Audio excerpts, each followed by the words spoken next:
അപ്പൊ ഈ കേക്കും പൊക്കി പിടിച്ചോണ്ട് വന്നേക്കണ വേറെ ഒന്നും അല്ല കേട്ടാ. ഒരു ദിവസം 6-7 കിലോ അല്ലെങ്കിൽ പോട്ടെ 4 കിലോ 5 കിലോ കേക്കുകളൊക്കെ വരുന്ന ദിവസങ്ങളിൽ ഇതേപോലെയുള്ള ബബിൾസ് കയറി കഴിഞ്ഞാൽ നമ്മൾ എന്താണ് ചെയ്യുന്നത്?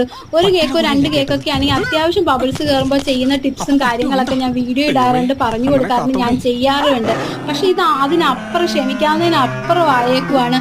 അപ്പൊ തോന്നും നിങ്ങൾ എന്തിനാ ഫിയോണ മേടിക്കുന്നത്, വേറെ കമ്പനി വാങ്ങിച്ചൂടെ നിങ്ങൾക്ക് തോന്നും. പക്ഷേ എന്നുണ്ടെങ്കിൽ ബേക്കിംഗ് തുടങ്ങിയിട്ട് 5 വർഷമായി. ഈ 5 വർഷം മുതലേ നമ്മൾ ഉപയോഗിക്കുന്ന ഒരേ ഒരു ക്രീം എന്ന് പറഞ്ഞിട്ടുണ്ടെങ്കിൽ ഈ ഫിയോണയുടെ ക്രീമാണ്.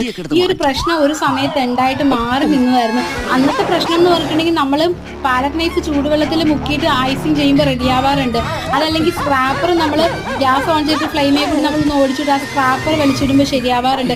ഏറ്റവും അങ്ങേയറ്റം നമ്മൾ കൂടുതൽ ബബിൾസ് വരുമ്പോൾ ചെയ്യുന്ന കാര്യം എന്ന് പറഞ്ഞാൽ അടിച്ചു വെച്ചിരിക്കുന്ന ക്രീം വിപ്പിംഗ് ക്രീമിലേക്ക് നമ്മൾ വിപ്പ് ചെയ്യാത്ത നമ്മൾ ലൂസായി ക്രീം ഒഴിച്ചു കൊടുത്ത് പാലറ്റ് നൈഫ് വെച്ച് മിക്സ് ആക്കുമ്പോൾ ഈ ക്രീം ലൂസാവാ